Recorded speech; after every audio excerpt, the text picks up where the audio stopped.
If you had told me previously about the world we'd be living in today, I would have said that you were crazy. Then, just over a year ago, news from China reported a deadly virus caused by eating pangolins. I mean, what was a pangolin anyway, right? And so you kind of don't believe it could possibly affect you. And then the unthinkable happened. What was once a distant newsreel reached our shores and became our reality. The now dreaded phrase, "my fellow South Africans," was uttered by our president for the first time. And before long, businesses shut down, a curfew had been imposed, booze was banned, and the world became the silent and empty place as all but essential workers were forced to stay home.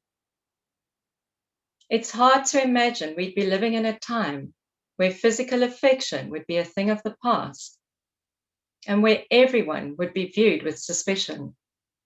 Did they have the virus? Were they adhering to the safety protocols? Or were they loony conspiracy theorists putting all our lives at risk?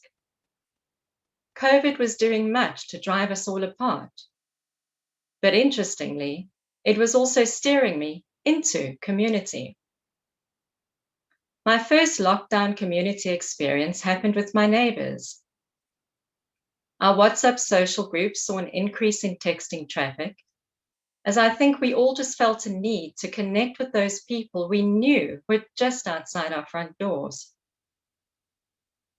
Eventually, a brave few of us decided we would get together on a Friday evening. So that first Friday rolled round, and thankfully many Fridays thereafter. And we tentatively ventured out onto the pavement in front of our homes for socially distant sundowners and much needed conversation, reminding ourselves that there was indeed life and laughter in the world outside our homes. I discovered I have some amazing neighbors. I discovered that necessity had birthed the unlikeliest smugglers in our midst. And importantly, I discovered that delicious cocktails can be made when we all share the dregs of what's left in the drinks cabinet. My second community experience came in the form of the song Jerusalem.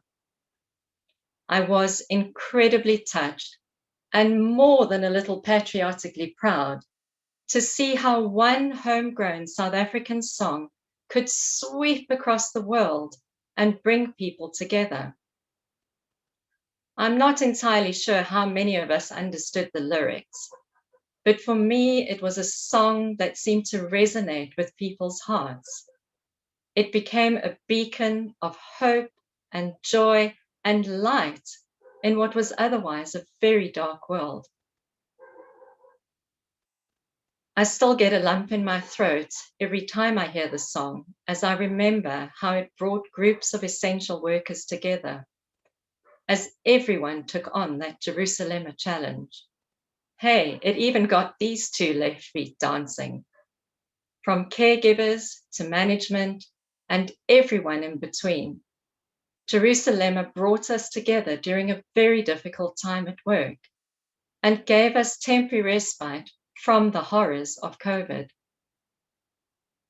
And then the third community experience is obviously online community. I honestly couldn't tell you if I'd ever heard of Zoom before lockdown, but it soon became the word that changed how I and many others engaged with the world.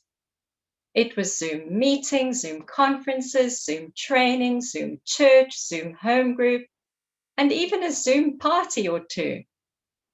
I took up illustration classes and even joined NIA classes, where I get to turn off the video and live out that expression, dance like nobody's watching, and then after class, turn the video back on again and share some laughter and conversation with ladies from far-flung places such as London, Texas, and Tableview. Zoom made the world infinitely smaller and much more accessible. It put me in touch with people I would not have met otherwise. And Zoom gave me the courage to try new things from the safety of my own home. Yes, I can be introverted at times, but I found myself quite happily thrust into community.